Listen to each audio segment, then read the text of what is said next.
Au-delà de donner vie à un enfant, la manière de donner naissance pose de plus en plus débat. Alors, une femme est considérée comme une femme forte et femme africaine lorsqu'elle accouche par voie basse, pendant qu'une autre est considérée comme un peu paresseuse lorsqu'elle accouche par césarienne.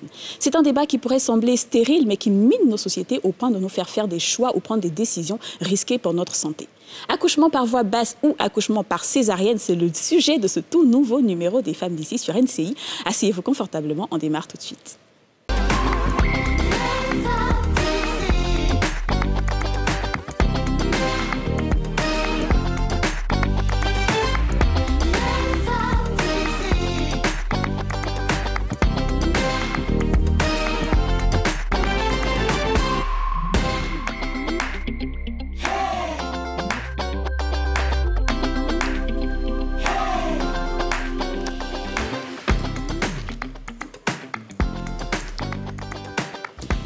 Bonjour et bienvenue, vous êtes sur NCI dans votre émission favorite Les Femmes d'ici, votre rendez-vous 100% féminin et 100% franc-parler. Bonjour, bonjour. Bonjour les filles. Hello. Vous allez bien? Très bien, et toi? Ça va. Super. T'as bonne mine. Ça va? Oui, t'as vrai. Oui, c'est vrai, j'avoue que je suis de plus en plus rayonnante parce que je me repose un peu plus. Ah, c'est important, il faut se reposer. Ouais. Bon alors les filles, le sujet d'aujourd'hui est un sujet, comme tu l'as dit tout à l'heure si bien dans ton introduction, un débat qui ne devrait peut-être pas en être, mais qui pourtant en est un. Alors vous, les filles, que pensez-vous de ce débat donc, qui oppose ceux qui sont pour la césarienne et ceux qui sont contre, et surtout ceux qui disent que la césarienne, eh bien, c'est un peu un accouchement facile. Alors moi, je suis team césarienne. Moi, j'ai fait 2 césariennes. J'avoue que la première fois, c'était pas un choix. Je pensais accoucher par voie basse, et puis après, il y a eu des complications et tout, donc j'ai fini au bloc opératoire. Mais la deuxième fois, c'était un choix. Je me suis dit, la deuxième fois, c'était un choix parce qu'on m'a dit non, il fallait mettre 4 ans entre les enfants. Moi, je dis, je veux vite faire mes enfants, je vais finir. Donc, j'ai fait un choix. Le deuxième, c'était programmé césarienne. Et ça va, quoi. Ça va, hein. Ça s'est très bien passé. Moi, on va dire, je ne juge pas celles qui ont fait la césarienne parce que j'en ai pas fait encore. J'ai eu 2 enfants accouchés par voie basse et sans péridurale. Ça n'a pas été évident. Les deux, ouais. Bravo. C'était pas évident, mais on va dire que j'ai pas eu le choix par rapport à la péridurale parce que j'ai un problème aux vertèbres. Okay. Mais par contre, celles qui font la césarienne, ça peut être par choix ou comme aussi ça peut être parce qu'elles sont en danger. Donc on peut faire une césarienne si vraiment il y a urgence. Donc ça dépend en tout cas de la situation. Mais je n'ai pas de point de vue arrêté, en tout cas, sur soit accoucher par voie basse ou par césarienne, honnêtement. Alors moi, je te rejoins tout à fait. De toute façon, je pense que c'est pas quelque chose qui est à juger ou pas. Hein. Bon, déjà, je pense que la plupart du temps, les césariennes sont recommandées médicalement et c'est là qu'elles sont pratiquées. Donc, finalement, si on n'a pas le choix... Du coup, il n'y a pas de débat. Après, même sur la question du choix, je pense que c'est un point peut-être qu'il faudra qu'on développe davantage dans cette émission. Quoi qu'il en soit, comme d'habitude, on a apporté la question sur la place publique. On vous a demandé, avez-vous des a priori sur la césarienne? On écoute quelques-unes de vos réponses dans ce micro-trottoir. Moi, je suis accouchement par voie basse. Hein. Voilà. Parce que c'est ce que nos mamans ont fait. C'est maintenant une césarienne est exagérée, hein, sinon par voie basse tu fais plus d'enfants. Hein. Par contre, les césariennes, 2-3 accouchements, c'est suffisant. Voilà, donc moi je suis pour l'accouchement par voie basse. J'ai pas eu de problème quand j'étais enceinte de ma fille, j'ai pas eu de problème. Quand je suis partie, les sages-femmes m'ont dit que je pouvais accoucher par voie normale. Donc je suis passée par la voie normale. Il y a d'autres, elles ont un problème de bassin, de hanches, elles ont des problèmes. Donc là, la sage-femme peut te recommander de passer par la voie césarienne. Mais par contre aussi, il y a d'autres qui ne veulent pas pousser. Elles se disent que quoi, bon, j'ai ma grossesse à l'accouchement, pourquoi faire d'efforts? Elles vont par voie césarienne et puis ça passe. Mais la plupart, c'est celles qui ont des problèmes qui passent par la voie césarienne.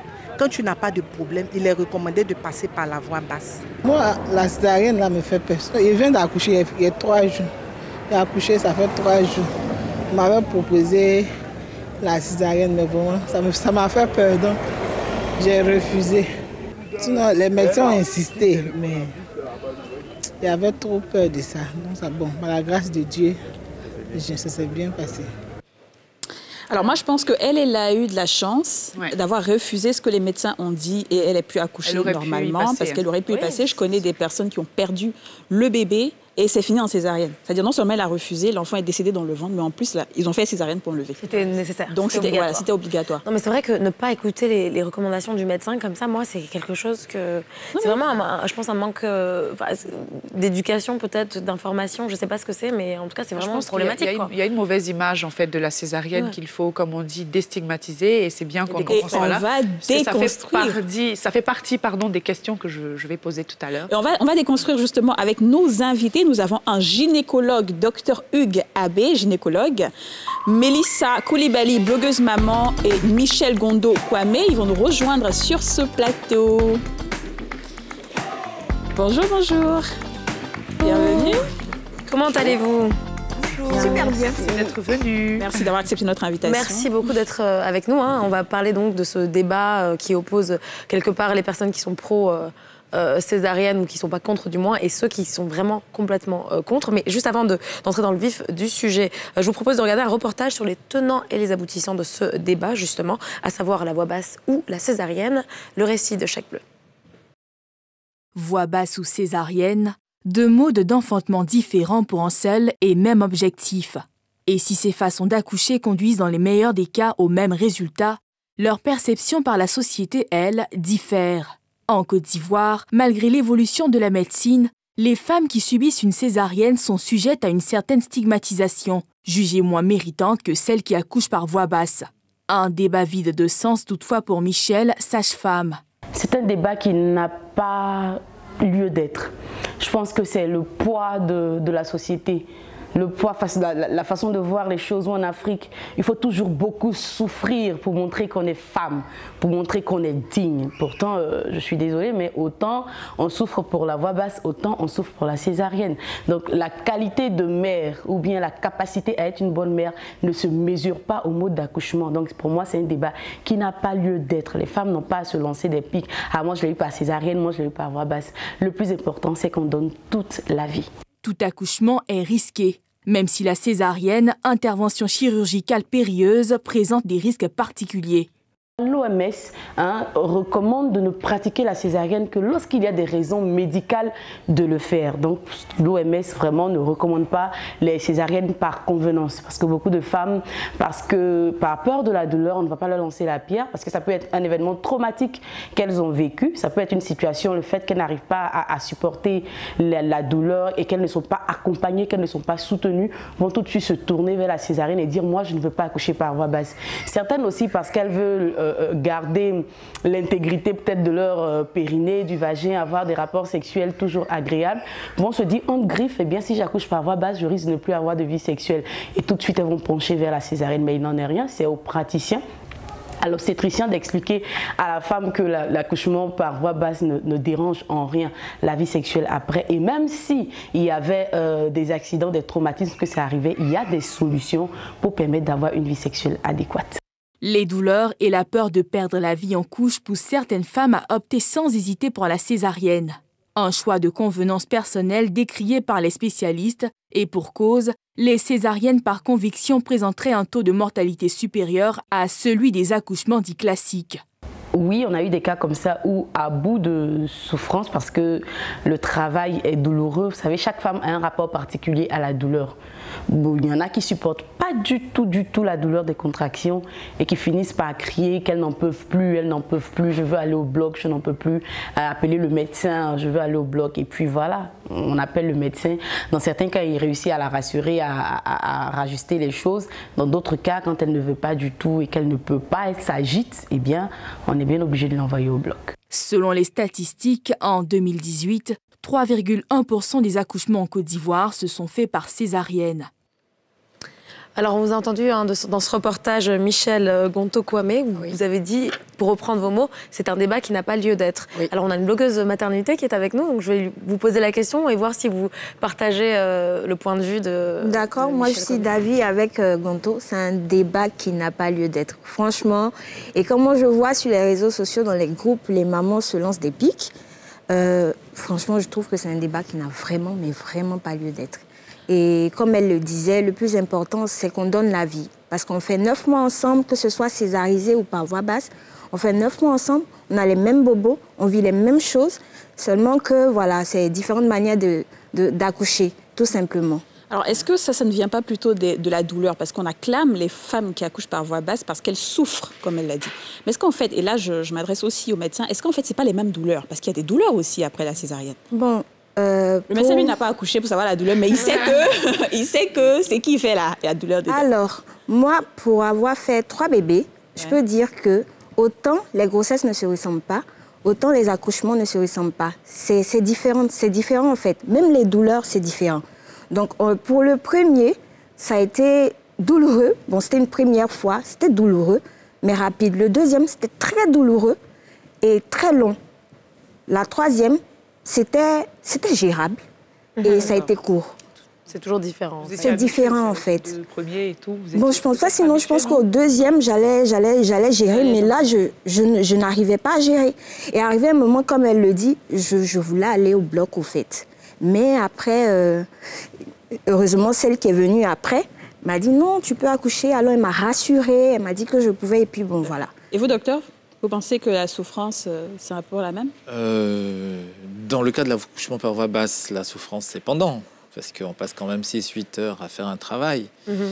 Pour le cas de la césarienne, quand elle est programmée, la souffrance peut venir après, quand les antidouleurs ne font pas forcément l'effet qu'on souhaite. Mais la césarienne faite en urgence, on a eu le travail avant qui a été douloureux. Et après, on a aussi les suites opératoires qui peuvent être aussi douloureuses.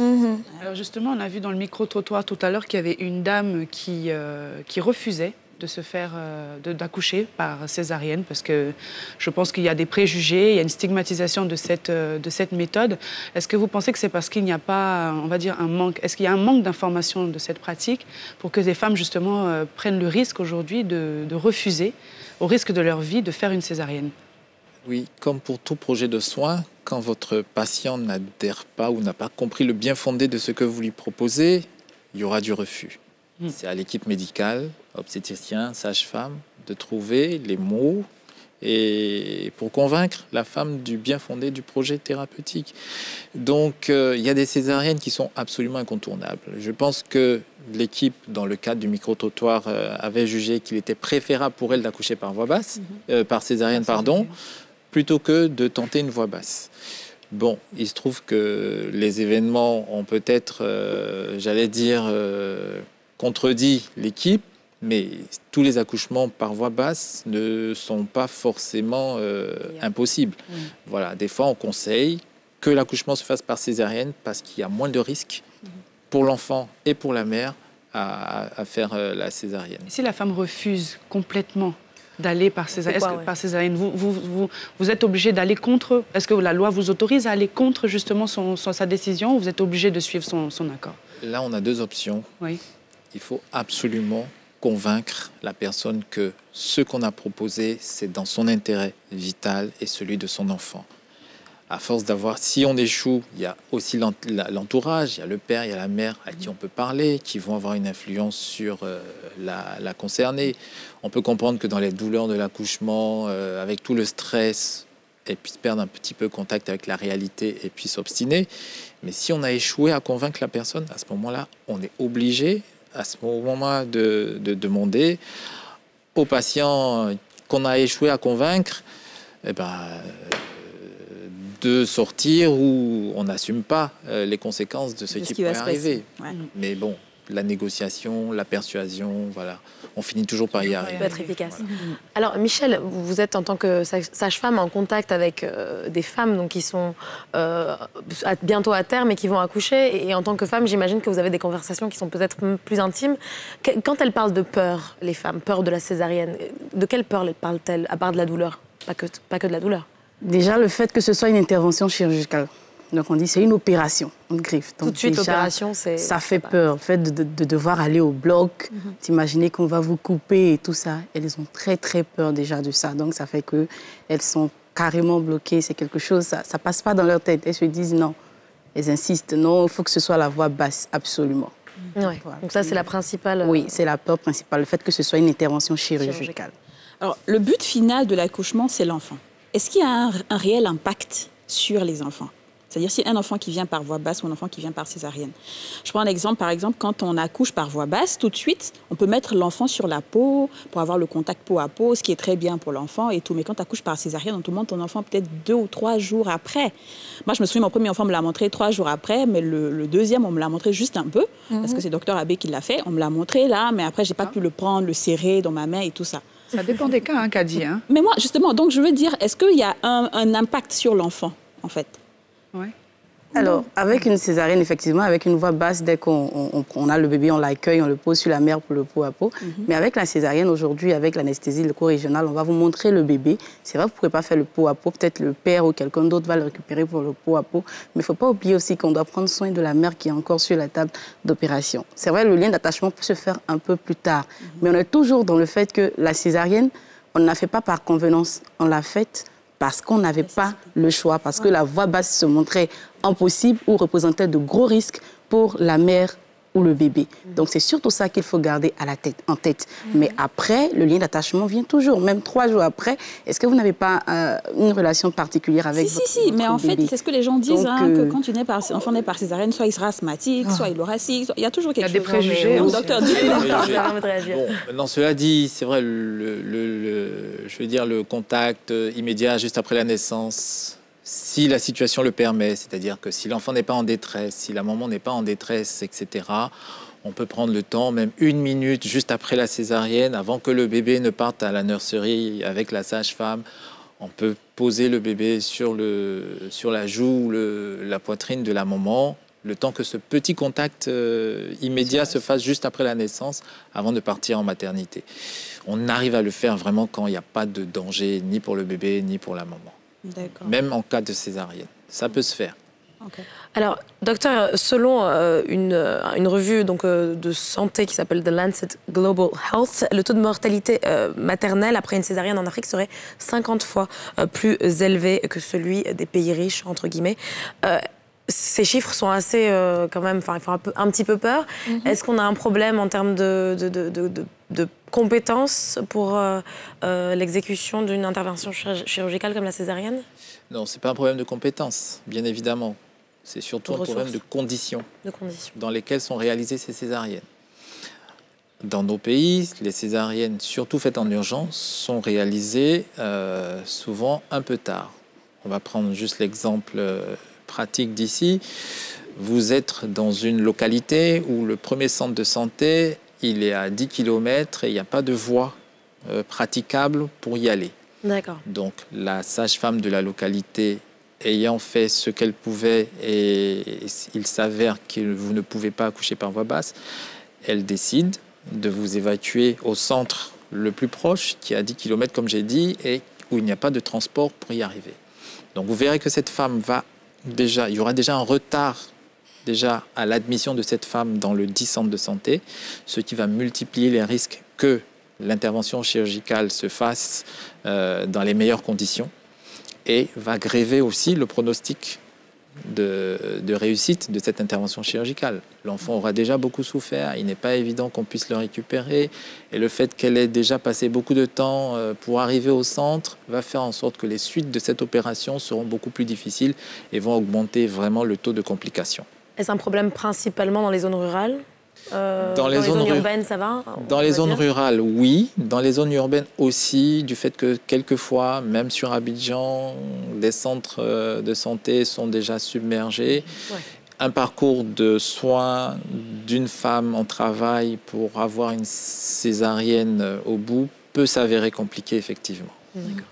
Est-ce qu'on peut retomber enceinte aussi rapidement quand on fait une césarienne qu'un accouchement? Et quels sont les conseils que vous pouvez donner on va dire en termes de planning, comme on va dire, familial? Oui, pour reprendre le terme, en termes de planning familial, les recommandations des équipes, c'est d'attendre accouchement par voie basse ou césarienne, c'est d'attendre que votre petit dernier ait l'âge d'aller en maternelle, au moment où son frère arrive ou son petit frère ou sa petite sœur arrive. En gros, on vous demande d'espacer de 2 ans le démarrage d'une nouvelle grossesse. De sorte que quand, à l'arrivée du petit frère,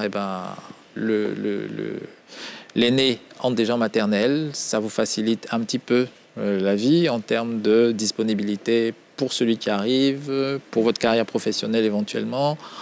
Et c'est beaucoup plus facile. Maintenant, après, bon, les choses arrivent quelquefois un peu plus tôt que prévu. Et les équipes médicales sont... Mais par exemple, une dame qui accouche, qui retombe, parce qu'il y a un retour de couche après une césarienne, est-ce qu'au bout de 7 mois, 7 mois après, par exemple, qu'elle est accouchée, ou 8 mois, est-ce que ça peut être dangereux pour elle et le bébé? Non, pas dangereux dans l'absolu, mais déjà, pour qu'elle ait eu le temps elle-même en tant que femme de récupérer de sa grossesse précédente, elle retombe immédiatement enceinte. Et ça peut entraîner, bien sûr, de la difficulté pour l'accouchement d'après. C'est tout ça. Alors, aussi. Une autre facette de la question d'Aurélie, dans le reportage, la dame a dit, quand tu veux faire beaucoup d'enfants, tu es obligé de passer par voie basse. Mais là, la césarienne, après 3, c'est fini. Est-ce que c'est vrai? Non, pas dans l'absolu. Voilà. Après, les couples, ils ont le droit de décider de la taille de leur famille. Nous, les équipes médicales, on est là pour les conseiller, j'allais dire, au plan technique médical, en leur faisant des recommandations. Maintenant, si vous voulez avoir plus d'enfants, déjà, il faut s'y prendre tôt parce qu'il y a déjà l'âge de la maman qui est un facteur limitant et suivre les recommandations de la sage-femme ou de l'obstétricien pour qu'on puisse suffisamment espacer les naissances pour la sécurité même des accouchements ultérieurs et puis pour la vie de la mère. On a parlé du taux de mortalité maternelle qui était très élevé tout à l'heure, mais c'est lié à ça. Les grossesses rapprochées sont des facteurs de risque d'augmenter la mortalité maternelle aux accouchements. D'accord. Alors, l'émission continue. Vous ne partez pas. On se retrouve tout juste après une page pub.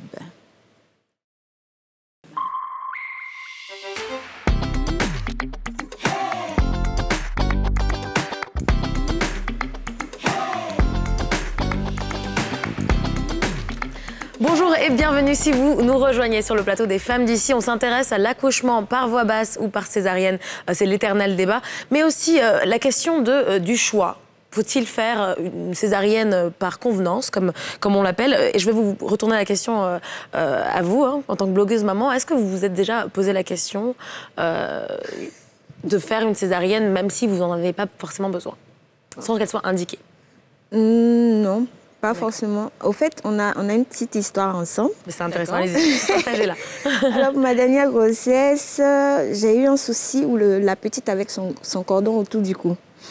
Et malgré que je sache, que j'ai les informations sur tout ce qui concerne la césarienne et tout ça, quand on m'a dit qu'il se pourrait que tu accouches par césarienne si l'enfant n'enlevait pas le cordon, mais j'ai pleuré toutes les larmes de mon corps. Pourtant, je sais que c'est la manière la plus sûre d'accoucher. En fait, comme elle le disait, c'est vraiment la peur. Et je venais la voir à chaque fois, vu qu'on ne se parle très souvent. La sage, quand je lui ai dit, elle me dit, écoute, écoute le professionnel de la santé, écoute ton gynéco, la personne qui te suit, il est mieux indiqué pour te dire ce qui serait bien pour ton enfant et toi. Donc moi, dans ma tête, ma logique, c'est vraiment se référer aux professionnels de la santé. Et il peut arriver qu'on se retrouve dans la position dans laquelle j'étais, en ce moment où on m'a annoncé la nouvelle et tout, mais après, tu prends le temps, tu te calmes et tu te dis que le professionnel de la santé sait ce qui est mieux pour toi et ton enfant. Donc, s'il s'avère que je dois faire une césarienne, même si je finis de pleurer, je sais que je dois faire ce qui est bon. Voilà. Docteur, qu'est-ce qui pose problème dans les interventions césariennes de convenance, c'est-à-dire qui ne sont pas nécessaires? Non, habituellement, on ne recommande pas de faire une césarienne juste parce que la femme vous le demande. C'est que vous avez des raisons médicales au départ qui indiquent la césarienne. Si vous n'en avez pas, et j'ai même lu des études en France où le taux de césarienne de convenance il est de 1%. Ça arrive. On a parlé du cas tout à l'heure de la dame qui est en salle de naissance, qui est en travail depuis plusieurs heures, qui devient hystérique et chez laquelle on ne peut rien obtenir comme coopération pour la faire accoucher. Oui, à ce moment-là, on y va. Mais celle qui décide de facto qu'elle va accoucher par césarienne, je pense qu'en général, les négociations se font avec le praticien. Et si vous arrivez à le convaincre de vous faire la césarienne juste parce que vous en avez envie, eh ben, vous pouvez y aller.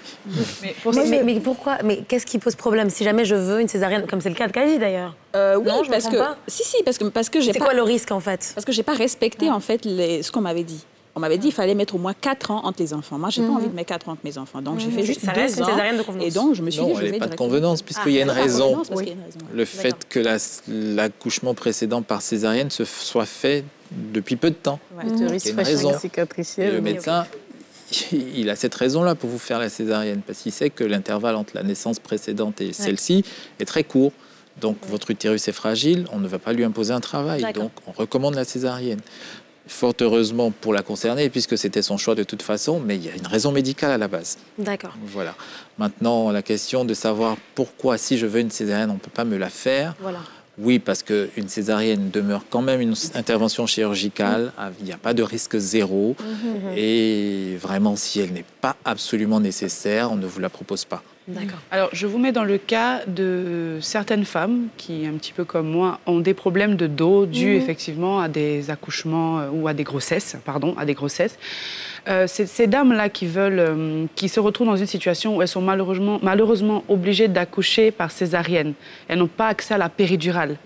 Quelles sont les solutions que vous pouvez proposer pour celles justement qui ont peur d'accoucher dans ce genre de cas? Comme j'ai dit... Il y a différentes méthodes d'anesthésie pour Oui, bien sûr, il y a différentes méthodes d'anesthésie. Et avant que la rachianesthésie ou la péridurale qu'on connaît maintenant et qui est très répandue se fasse, il y avait la bonne vieille méthode de l'anesthésie générale. D'accord.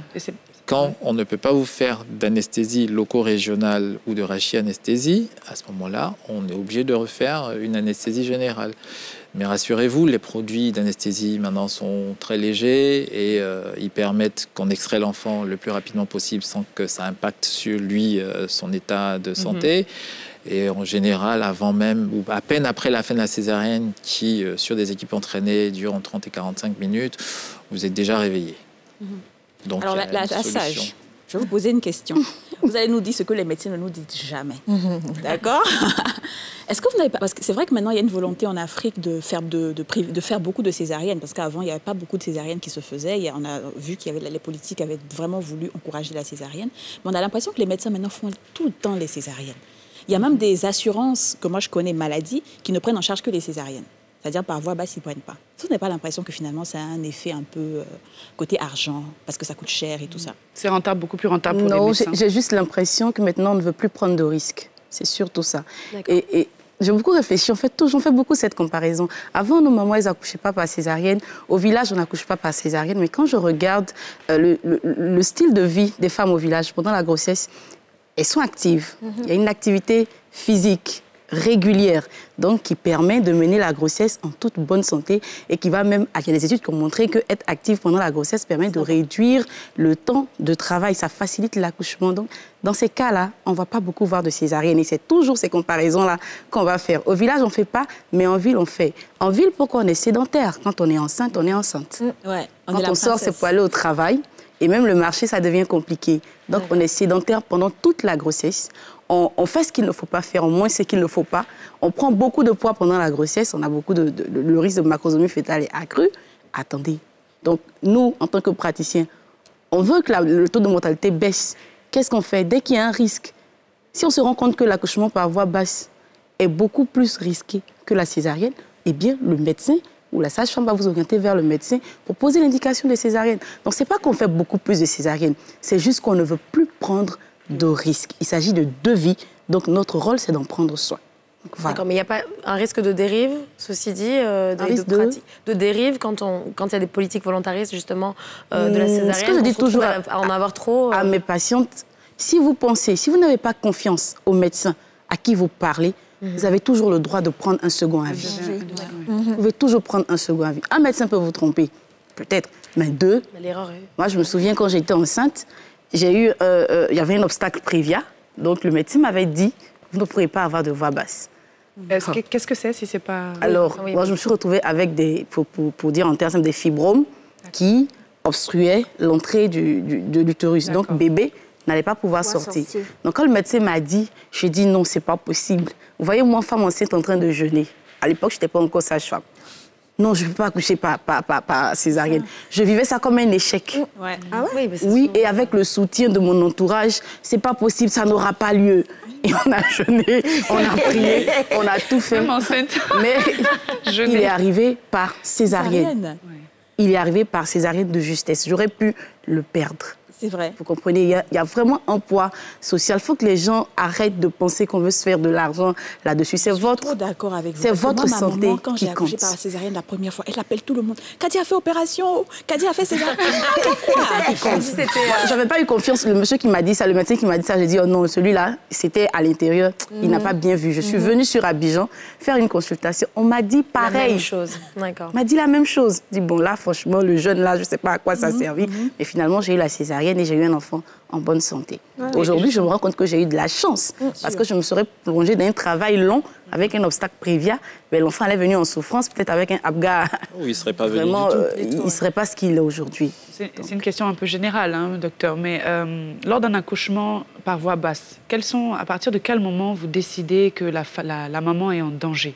Quelles sont les différentes, on va dire, les options qui vous font dire qu'il faut là absolument, il faut arrêter et il faut passer par la césarienne? D'accord. Bon, pendant un travail d'accouchement, on a une durée moyenne de l'évolution du travail et puis on a des paramètres sur lesquels on surveille l'évolution du travail. Bon, pour citer par exemple le rythme cardiaque de l'enfant, s'il est stable, s'il est normal, la dilatation, la vitesse à laquelle se fait la dilatation du col pour permettre le passage de l'enfant. Donc, on dit en moyenne entre 6 heures et 8 heures pour quelquefois une première fois. Pour des femmes qui ont déjà accouché, ça peut être un peu plus court. Mais donc, la sage-femme et le médecin ont des paramètres de surveillance de l'évolution du travail. Quand, par exemple, vous voyez qu'il y a un paramètre qui passe dans le rouge, le rythme cardiaque de l'enfant change brutalement, il commence à avoir des décélérations, c'est-à-dire il ralentit. Pendant les contractions, vous savez qu'il y a une mauvaise adaptation de cet enfant à ce travail. Vous évaluez l'état et le risque par rapport au temps qui reste à courir jusqu'à ce que l'enfant sorte.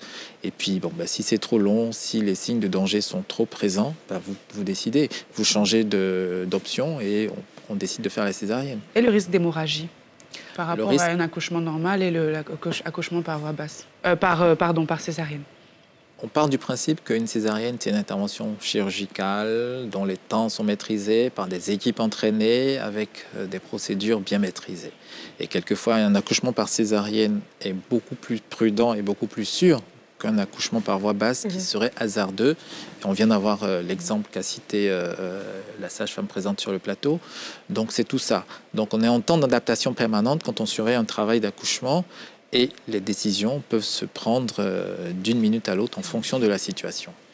Alors, Mélissa, en tant que blogueuse de maternité, vous parlez de toutes ces problématiques, de l'accouchement. Oui. Quelles sont les principales questions que les femmes qui vous suivent vous posent quant à l'accouchement en particulier? Quelles sont leurs craintes principales? Alors, généralement, c'est plus des prémis qui vont demander, voilà, comment accoucher, comment je peux faire, comment pousser, ce genre de trucs. Ouais. Ou encore, par exemple, si c'est des mamans à qui on a dit, voilà, on va te faire une césarienne, elles vont venir demander des avis. Est-ce que je peux avoir des avis de d'autres mamans qui ont vécu ça? Exactement. Comment ça se passe? Est-ce que je peux avoir des exemples d'hôpitaux et tout ça? Donc, c'est ce genre de questions qui reviennent généralement.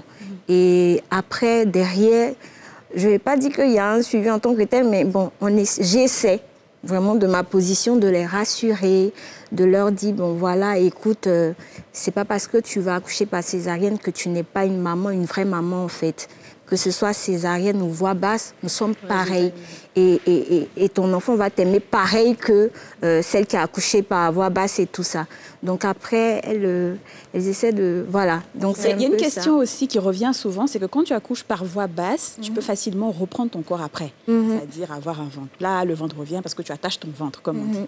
Quand tu accouches par césarienne, c'est une plaie qui est là, tu ne peux pas... Et généralement, les femmes qui accouchent par césarienne se retrouvent avec des gros ventres. Est-ce que c'est pas ça aussi? Il y a cette question qui revient également. Malheureusement, moi, je n'arrive pas trop à leur expliquer comment gérer ça. Et donc, je fais souvent des posts.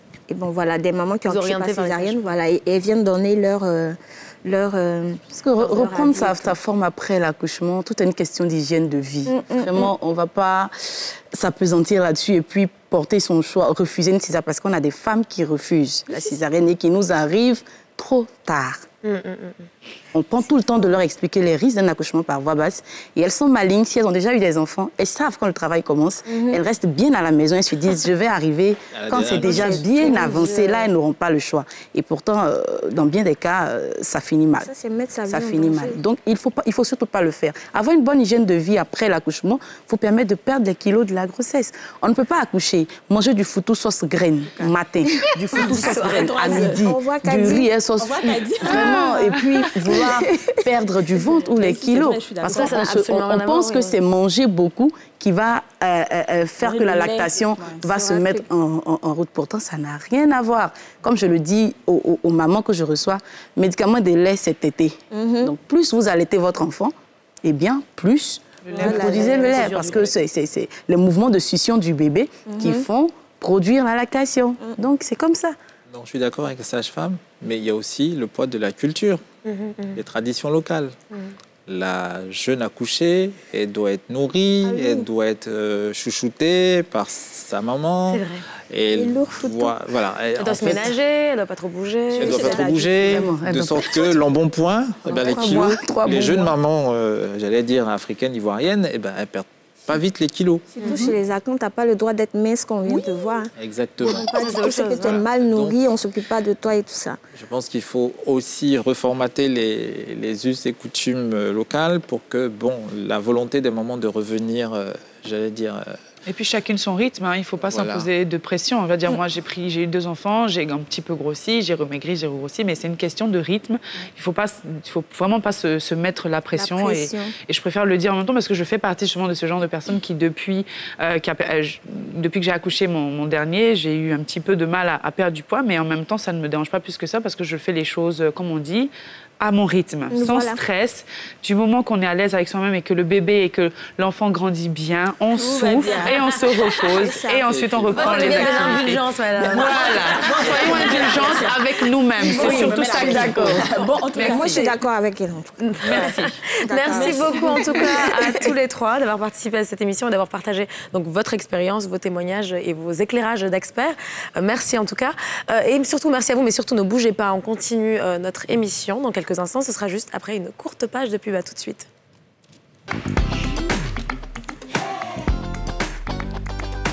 Bonjour et bienvenue. Si vous venez de nous prendre en cours, vous êtes dans votre émission favorite, Les Femmes d'ici. On continue de parler santé, Aurélie, n'est-ce pas?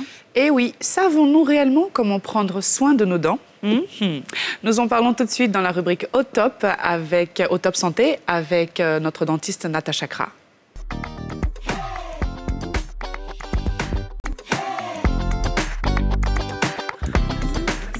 Comment ça va?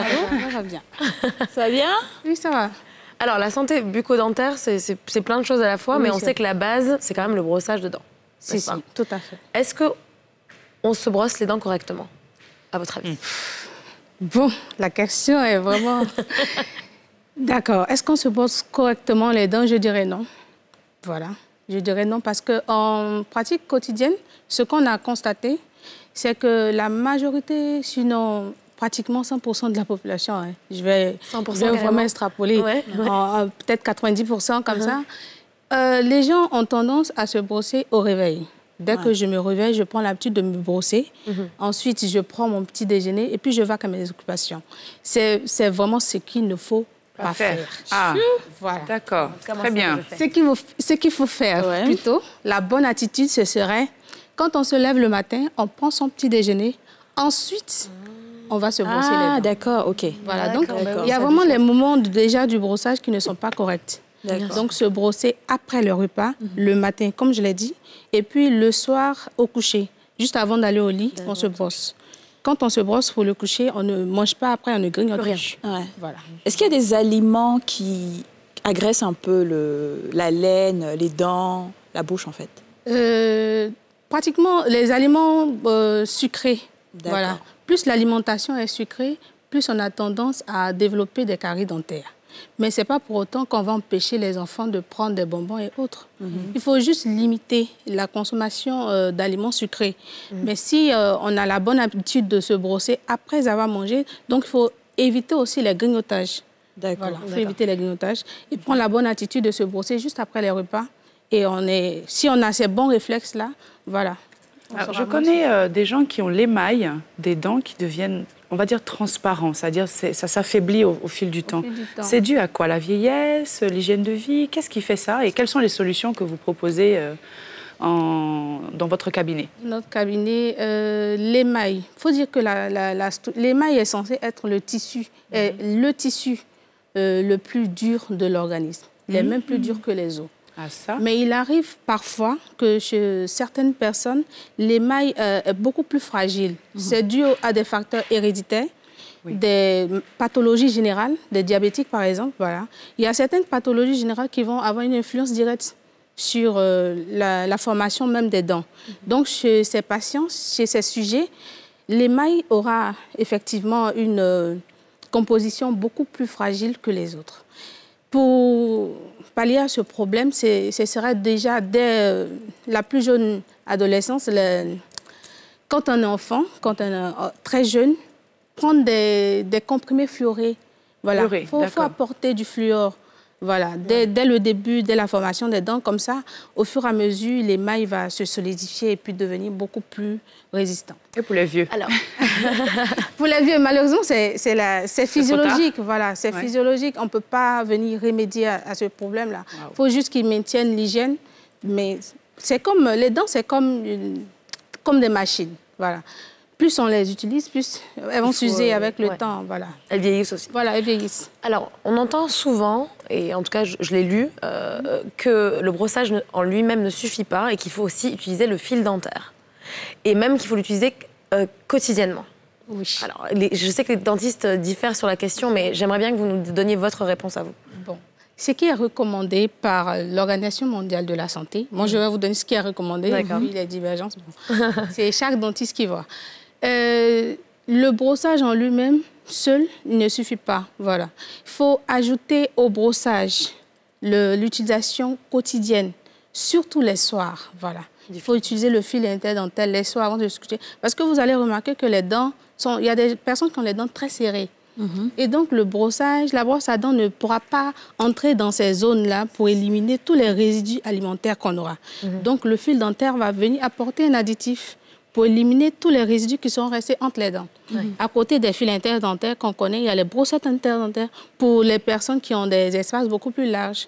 Donc, c'est un moyen qu'il faut ajouter au brossage. Ça fait beaucoup quand même. Ouais, quand même. Vous pensez qu'on doit consulter un dentiste combien de fois dans l'année?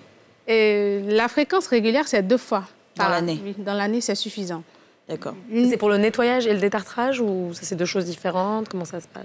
Pour le nettoyage et le détartrage, puisque le détartrage aussi, il est conseillé de faire un détartrage au moins 2 fois dans l'année. Voilà. D'accord. Donc, on peut mettre les deux ensemble pour dire la visite en même temps le bilan. Alors, une question plutôt personnelle. Quand on se brosse et puis on a le sang qui sort, là, ça veut dire quoi? Les saignements dentaires, voilà. C'est dû au fait qu'on a des plaques dentaires, des tartres dentaires. C'est une pathologie.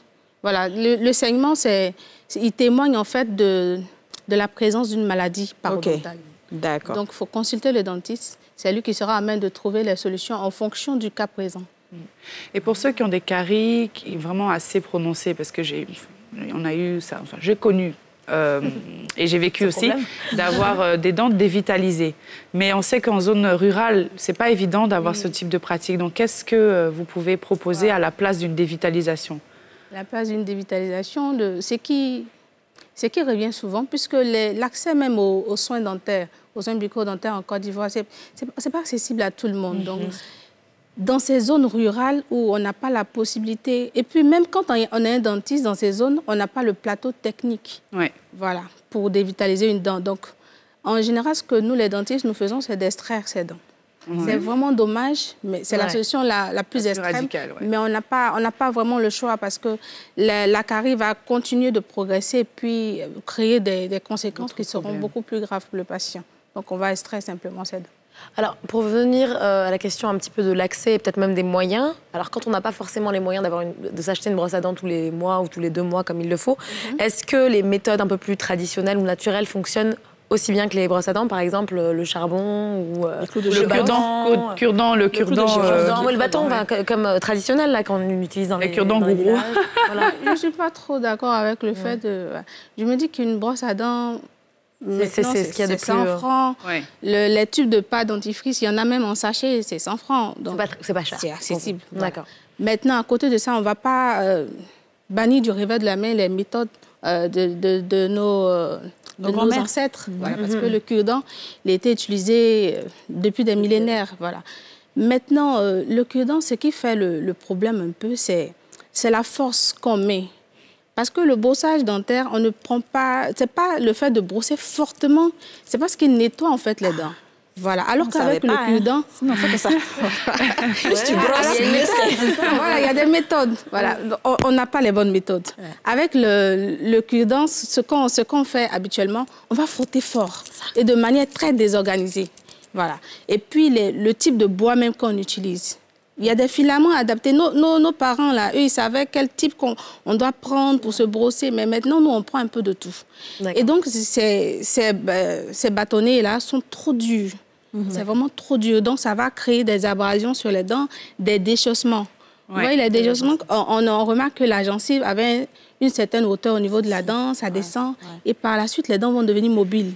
Donc, le charbon de bois aussi, il comporte des microparticules qui vont agresser les dents. D'accord. Voilà. Les gens l'utilisent pour le blanchiment dentaire. Oui. Voilà. Pas pour le nettoyage. Ça va agresser les dents à la longue. Donc, je ne peux pas ici conseiller de prendre ces méthodes-là au quotidien. Parce que par la suite, ça peut créer des conséquences qui ne sont vraiment pas... Est-ce que le bain de bouche est essentiel? Cette question revient très fréquemment. Le bain de bouche en lui-même, il y en a deux types. Il y a le bain de bouche thérapeutique qui est prescrit par un chirurgien dentiste pour réduire une infection, une inflammation. Et en général, on vous dit pour 5 jours, la durée est limitée dans le temps. Parce que ce type de bain de bouche contient des antiseptiques qui peuvent déstabiliser la flore buccale. Parce que dans la bouche, il y a des bactéries à l'état normal, c'est stable. Mais quand on apporte des antiseptiques et autres, on vient comme dénaturer en fait ce qui est préexistant. Donc ce type de bain de bouche, on ne les utilise pas quotidiennement. À côté de ça, on a les bains de bouche qu'on peut trouver en supermarché. On appelle ça les bains de bouche ordinaires. Eux, ils ne comportent pas de chlorhexidine. Voilà, il n'y a pas d'antiseptique. Donc, eux, ils peuvent être utilisés tout le temps, matin, soir, à tout moment. Il n'y a pas de problème pour ça. Mais ce n'est pas nécessaire. Enfin, on peut faire avec ou sans. C'est comme le fil interdentaire. Ah, quand même. Voilà, ils apportent un plus au brossage. Mais oui, docteur, dernière question. Il y a des gens là, vraiment, ils se brossent les dents, mais ils ont un problème. Leur bouche continue de sentir la laine. Qu'est-ce que vous pouvez donner comme solution à ces personnes-là, en plus du brossage de dents pour les aider? Parce que c'est un problème. Ça peut être maladif, ça peut être maladif ou ça peut être... Mais qu'est-ce qui fait ça et quelles sont les solutions que vous pouvez proposer? La mauvaise haleine, la première origine à laquelle on s'attend, c'est l'origine buccale. Alors qu'à côté de ça, il y a d'autres facteurs. Il y a des maladies pulmonaires, par exemple. Les maladies ça peut aller jusque même dans les problèmes. Les personnes qui ont des reflux gastriques assez fréquents, voilà, ces personnes-là auront tendance à avoir une mauvaise haleine. Donc, nous, on va s'occuper de la flore buccale, de la bouche, de la sphère orofaciale, au niveau des dents, traiter les caries, enlever le tas, tout ce qui, à notre niveau, peut entraîner la mauvaise haleine. Mais on va voir que le problème va persister parce qu'il faut consulter un médecin. D'abord, la première démarche pour la mauvaise haleine, c'est de voir d'abord le dentiste. Le dentiste va s'occuper à son niveau de ce qui est facteur pour la mauvaise haleine. Nous, on va régler ça. Mais si ça persiste, il faut voir un médecin, un gastro à côté, qui va aussi déterminer s'il y a d'autres causes. Voilà. Maintenant, au quotidien, on peut utiliser les pastilles. D'accord. Les pastilles sur la bouche, simplement. Merci beaucoup Natacha Atra, pour toutes ces informations. On a beaucoup appris et on tâchera de mieux se brosser les dents maintenant. Au quotidien. Je l'espère. Elle espère. Surtout, restez avec nous. On se retrouve dans quelques instants pour la dernière partie de l'émission. À tout de suite. Retour sur le plateau des Femmes d'ici. Nous sommes dans la dernière partie de notre émission et nous allons maintenant passer au quiz. Tout de suite dans le labo.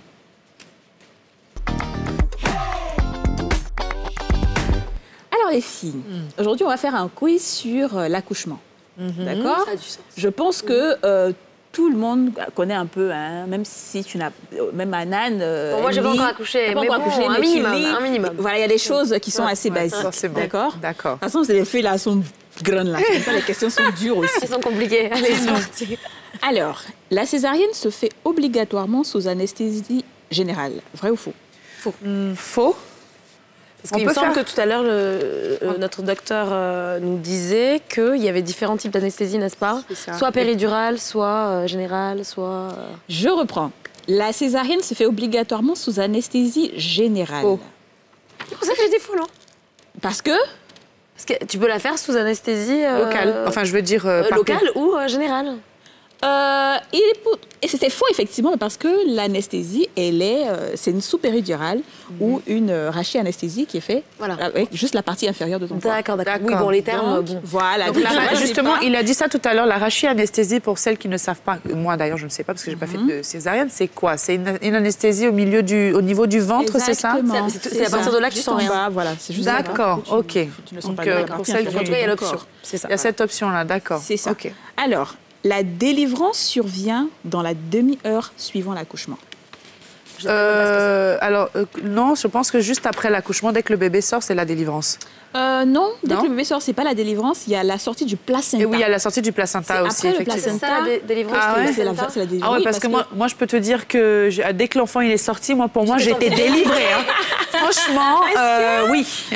La délivrance, c'est l'expulsion du placenta, parce que ça aussi, c'est un peu compliqué. Si la sage-femme n'a pas vite à enlever le placenta, et c'est très douloureux d'enlever le placenta. Ah bon? Les femmes sont vraiment... C'est marrant, je pensais vraiment que dans le contexte de l'accouchement, qu'elle ne le sentait pas, en fait. Non, tu le sens parce que ça sort après le bébé. Non, j'ai pas eu de douleur. Ça fait mal. Enfin, ça alors dépend que des pendant femmes. La césarienne, par exemple, on enlève les deux en même temps. On enlève. Donc, ouais. Ah, d'accord. Alors que par voie basse, tu soulèves le bébé d'abord après le placenta. Donc, on dit, il est très important que la sage-femme vérifie bien le placenta. On sera là pour vérifier que la délivrance est complète. Sinon, elle peut ne pas être complète. D'accord. Si, absolument. Il faut le faire rapidement. Oui, il faut le faire rapidement. Il y a plein de problèmes après avec ça quand c'est pas fait. Ensuite, il faut se rendre à la maternité dès les premières contractions. C'est vrai ou faux? Non. Moi, je pense qu'il faut se rendre à la maternité. J'allais dire. Alors peut-être que je mens. Mais est-ce que c'est pas au moment où on perd où la poche des os? On perd les os. Où on perd les os? Moi, j'ai jamais perdu d'os. Moi, ils ont créé la perte des os. Donc du coup, moi, je suis partie à quelques heures après les contractions. J'ai senti les contractions d'abord. Alors, dès les premières. Ok, d'accord. Ouais, non, je suis pas allée tout de suite. La réponse, elle était juste non, mais c'est pas la bonne explication parce que on peut avoir des contractions à tout moment. Et c'est pas forcément les contractions déclencheuses. Du travail, c'est ça. Du travail. Donc, tu n'as pas besoin de partir à tout moment dès que tu as des contractions, donc, sauf si les contractions deviennent intenses et douloureuses. D'accord, quand elles sont intolérables presque. Ça devient très difficile. Parce que généralement, pour celles qui sont tombées enceintes, à partir de 7-8 mois, tu as toujours des contractions. Ouais, c'est ça. Des contractions de temps en temps et tout. Mais quand ça devient vraiment insupportable, là, et tout, tu commences à partir. D'accord, et donc, c'est pas toutes les femmes qui perdent les os? Non, moi, j'ai jamais perdu d'os. Parce que la première grossesse, tu as forcément perdu au moment où tu étais en train d'accoucher, on t'a cassé la poche des os. Parce que toutes les femmes ont quand même cette poche des os. Quand j'ai fait les contractions la nuit à 2h du matin, parce que moi, je partais pas pour une césarienne. Donc, je suis partie. La femme m'a demandé, mais tu as perdu les os? J'ai dit non. Elle a commencé à regarder. J'étais dilatée jusqu'à 7. J'étais en train d'accoucher et en même temps, problème. L'enfant était en toutes les femmes sont... Et je suis allée au bloc. Toutes sont différentes. Oh là, c'est quoi même? Moi, c'était sur place qu'on a cassé la poche des os. Et c'est là vraiment que le travail a commencé juste après. Parce qu'avant, c'était des petites douleurs. Je faisais même mon petit repassage de nanani. J'arrive et tout a changé. Dès qu'on a cassé la poche des os, ok, d'accord, ça commence. On continue. Il ne faut jamais dépasser le terme prévu. Vrai ou faux? Oui, vrai, je pense. Il faut même déclencher, je pense. Ça peut être dangereux. Il ne faut jamais dépasser le terme prévu. C'est-à-dire la date prévue de date. Non, ça peut dépasser un petit peu. Voilà, c'est ça. Mais à un moment donné, il faut quand même déclencher. Oui. Dès que tu dépasses trop le terme. Si tu dépasses trop, par exemple, les 41. C'est quoi d'ailleurs? Si on te dit, par exemple, tu dois accoucher le 20 février, ça peut ne pas être, parce que souvent, tu peux accoucher avant ou après. Donc ça ne dérange pas. Sauf si tu es vraiment à 41 semaines, où là, on ne peut plus rien faire. C'est au moment de 41 semaines qu'on déclenche l'accouchement. D'accord. Anan, elle est en train de suivre ça de près comme ça. C'est important, il faut savoir. Après, je sais que je vais lire tous les bouquins aussi. Alors, le travail est généralement, et ça c'est pour Anan surtout, le travail est généralement plus long lors d'un premier accouchement. Vrai ou faux? J'aurais tendance à dire oui, mais est-ce que c'est vrai? Je pense pas, en fait. Ah ouais? Donc ta réponse finale, c'est quoi? Je pense que c'est ce qu'on pense, mais que non, c'est pas vrai. Et toi, Aurélie? Peut-être un peu plus long, ouais, je pense. C'est vrai, effectivement. Ah, c'est vrai? Ouais. Dans la plupart des cas, il est en moyenne de 12 à 14 heures pour une femme accouchant pour la première fois. Et ce sera plus court ensuite avec les deuxième enfants. et troisième. Ouais. Mais il ne s'agit que de statistiques et chaque cas est particulier. Mais généralement, quand elle vient parce que c'est la première grossesse, elle dure plus longtemps. L'épisiotomie est obligatoire pour un premier accouchement. Vous connaissez l'épisiotomie? Pas forcément. L'épisiotomie, c'est quand on te déchire un peu le bas du vagin là. Ah oui, d'accord. Pour accoucher plus facilement. Pour permettre la sortie. Du bébé, voilà. Est-ce que c'est obligatoire pour un premier accouchement? Ça dépend si ton col est assez dilaté, c'est pas la peine, non? Oui, c'est ça. Non, surtout si la sortie, justement, est assez... Si elle est trop restreinte pour faire sortir la tête, effectivement, le médecin doit intervenir pour faire une épisio. Mais si, effectivement, tu es... Effectivement, c'est pas une incision qu'on pratique forcément là, comme ça, obligatoirement, mais c'est juste pour éviter que l'enfant soit trop coincé là-bas. Donc, si ton corps n'est pas assez dilaté, effectivement... Et d'être déchiré aussi, d'ailleurs. Oui. C'est mieux de couper que d'être déchiré. Enfin, de couper, c'est vrai. Oui, c'est comme une déchirure, en fait. Oui, mais je veux dire, au moins, c'est fait médicalement. Oui, exactement, c'est ça. C'est moins dangereux, ouais, c'est ça. Donc, il faut parler avec son médecin. Est-ce que la péridurale est une anesthésie? Oui. Ouais. C'est un type particulier d'anesthésie. Félicitations! C'était pas trop mal. C'est pas trop mal. Alors, 2 dernières questions. Qu'est-ce que le retour de couche? C'est retomber enceinte. Bon, d'accord, je ne vous donne pas de questions à choix multiples. J'ai dit quoi? C'est retomber enceinte quelques mois après. Moi, je pense que c'est réavoir ses règles. Attends, Anand, Aurélie dit quoi? Retomber enceinte, non? Après avoir accouché récemment, je veux dire. Et Anand dit quoi? Je pense que c'est quand tes règles, ton cycle menstruel reprend. Mais c'est ça, elle a trouvé. Ah bon? Are you serious? Écoutez, moi, j'ai toujours cru ça, que le retour de couche, c'est quand tu tombes enceinte. Tu sais quoi? En fait, il y a ça qui tu retombes. Mais oui, parce que oui, effectivement, si tu as tes règles rapidement, tu as la possibilité de retomber enceinte aussi rapidement. Donc, c'est un retour de couche. Le retour de couche, c'est la réapparition des règles, en fait. C'est des cycles menstruels. Le sang qui vient après 1 mois ou bien après 2 mois, ça dépend de chaque femme, là. C'est ça, le retour de couche. On finit jamais d'apprendre. Alors, quel est le meilleur moment, pour la péridurale? Je vous donne deux réponses. Des options, ouais. On peut poser une péridurale à n'importe quel moment de l'accouchement ou pas trop tôt, car elle risque de bloquer le travail. Non, en fait, je pense un peu... C'est pas n'importe quel moment. Pas à n'importe quel moment, c'est sûr. Pas trop au début, sinon la péridurale, l'anesthésie va perdre de sa puissance, de son efficacité. Donc, il vaut mieux que ce soit plutôt vers au niveau du 7e doigt, si on dit comme ça, 6e, 7e doigt. C'est quand t'es assez... j'en sais rien. Je sais pas. Mais en tout cas, c'est vrai que à mon avis, c'est pas à tout moment. C'est pas trop tôt parce que ça risque de bloquer le travail. Effectivement, tu vas trouver, pratiquer trop tôt la péridurale risque de bloquer les contractions et de retarder le travail. Pratiquer trop tard aussi, au moment de l'expulsion, elle n'a plus le temps d'agir. C'est ça. Donc l'idéal, c'est de la poser lorsque la dilatation du col est de 2 à 3 cm ou quand la douleur est insupportable. 2 à 3 cm. 3 cm. Toi, pas de péridurale, tu l'as dit? Moi, j'ai pas eu. Malheureusement, j'ai pas eu de péridurale. Je voulais. Jusqu'à 7 ans, c'était incroyable. Et d'ailleurs, j'ai une anecdote là-dessus, c'est qu'en fait, le médecin, il a voulu... je me suis tordue comme il fallait pour que ça rentre. Le médecin, il a dit, on peut rien faire. Et moi, j'ai regardé l'infirmière. Elle dit, ma fille, ça va aller. Je m'en vais chercher un médicament, là. C'est comme la péridurale. Et puis, ça commence à chauffer sur moi à un moment donné dans la salle. Là, il y a une dame qui arrive. J'ai dit, mais madame, il y a une dame, votre collègue, là, elle dit d'aller chercher le médicament. Là. Elle dit, quel médicament? Ma soeur, faut attraper ton cœur, ça va aller, c'est presque fini.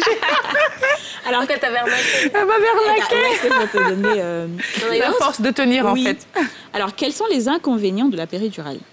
Elle prive de sensations. D'ailleurs, on ne peut même plus bouger les jambes. Ou alors, aucun. Elle permet de sentir la progression de son bébé. Moi, je pense aucun. Honnêtement, j'en ai pas eu, donc je peux pas savoir. Mais de toute façon, privé de sensations, de base, c'est un peu ce qu'on cherche. Non, aucun. Effectivement, tu as raison, c'est aucun. Elle permet de sentir la progression de son bébé. Alors, dernière question. Oui, on a encore un peu de temps. Donc, après la naissance, à partir de quand est-ce qu'on peut commencer sa rééducation périnale? 3 mois après? Si on accouche par quelques jours après, ou il est préférable d'attendre au moins 2 mois. Je pense 2 mois. 2 mois au moins, le temps de laisser le corps se reposer. Exactement, 2 mois. Félicitations. Oh là là, je suis fière de vous. Du coup, la rééducation périnale, c'est quand tu as accouché par voie basse? Les deux aussi, qu'importe. Ouais, les deux, parce et quels sont les exercices d'ailleurs qu'on peut oui, en fait, toi, tu sais pas. Les exercices, on peut proposer aux téléspectatrices. Vas-y, Aurélie. C'est-à-dire que, moi, ce qu'on m'a dit, c'est comme si tu veux bloquer comme si tu veux faire pipi, que tu bloques pendant au moins 1 minute. Après, tu relâches, tu bloques, tu relâches, et ça muscle. C'est un exercice même qu'on peut pratiquer même quand on est même quand on, effectivement, pour muscler son périnée. Effectivement. Ouais, là, je suis en train de le faire là. C'est bien. Ça m'a tué. Non, il y a des femmes qui font ça. Non, on le fait, personne ne le sait, mais ça muscle. C'est du sport. Alors, c'était difficile ou pas? Bah non, pas du tout. Écoute, franchement, j'en sais un peu plus que je ne pensais. D'accord. Ça veut dire que c'est pas trop mal. Ça va. Bon, écoutez, merci en tout cas de nous avoir suivis. J'espère que vous avez trouvé ces questions intéressantes et que les réponses vous ont appris quelque chose. On se retrouve demain. D'ici là, je vous souhaite une excellente journée. À demain. Ciao.